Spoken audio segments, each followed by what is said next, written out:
A lot of times, when a relationship is mostly through text, you don't actually know that person. If you haven't spent enough real time together, your mind tends to fill in the blanks of that person because you don't actually know them. And if you're not healed, you don't create who they are from truth. You create them from your past pain, or maybe even in hope of who you wish them to be, or even what you're missing.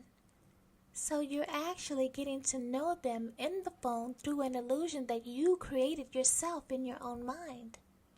And one of the biggest reasons people stay stuck in situationships, especially with avoidance, is because texting feels like connection, right? But it's not. You can text someone every day and still not actually know them.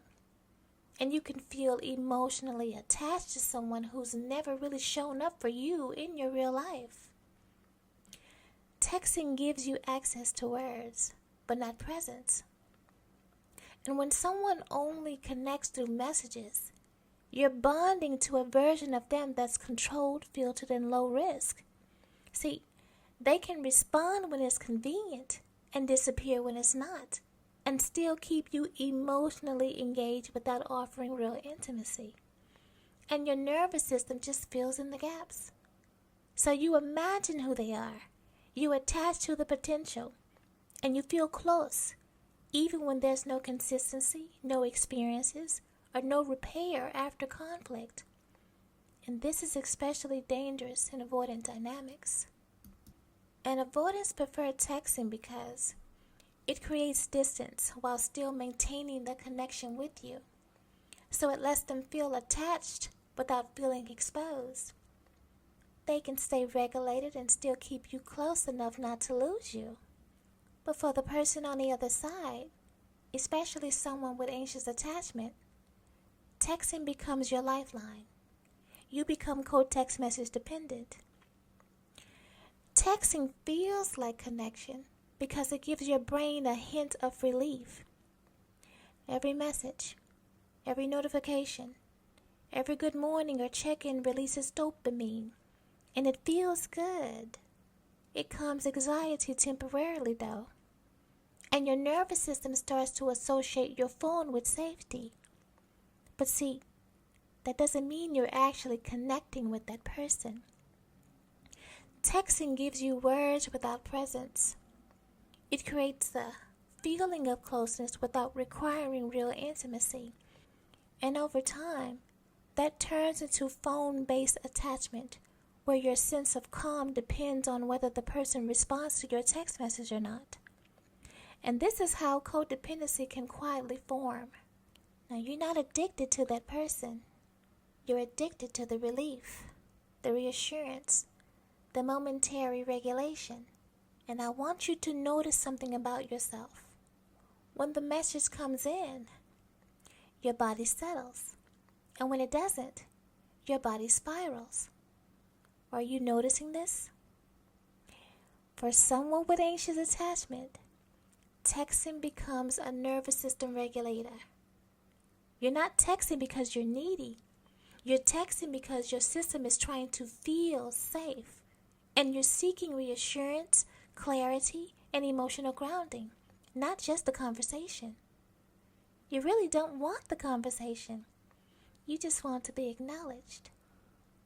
And this is why you may find yourself texting something pointless just to get the avoidant's attention. And that right there, that annoys them. It turns them off. And see, this is where the confusion starts. And you start to think, well, we talk all the time. We must be close. But see, closeness isn't tons of messages.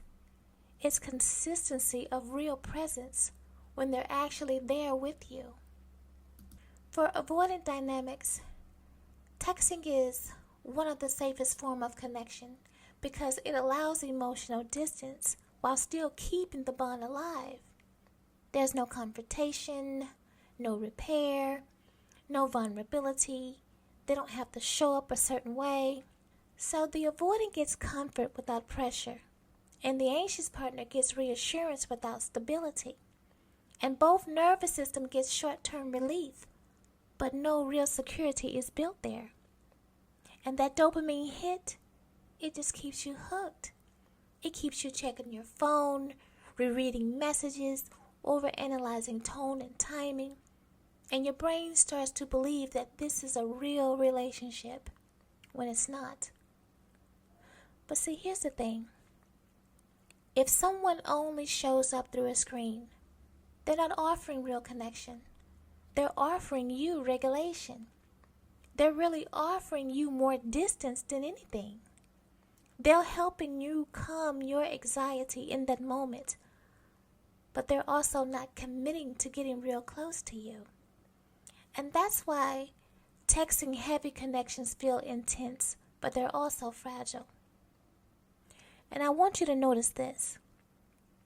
When texting slows down, the attachment collapses, and then the silence appears, and then the panic takes over, because the relationship was never grounded in the first place.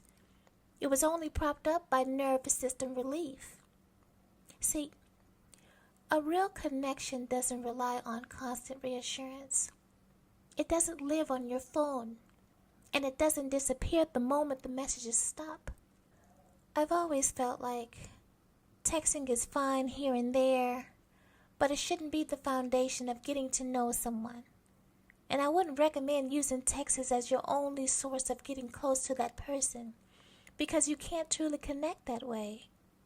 So, when you understand this, it helps you stop confusing dopamine with intimacy, and you start choosing relationships that calm your nervous system without keeping you hooked to your phone. See, your peace shouldn't come from a phone notification. It comes from consistency, being fully present, and emotionally safe.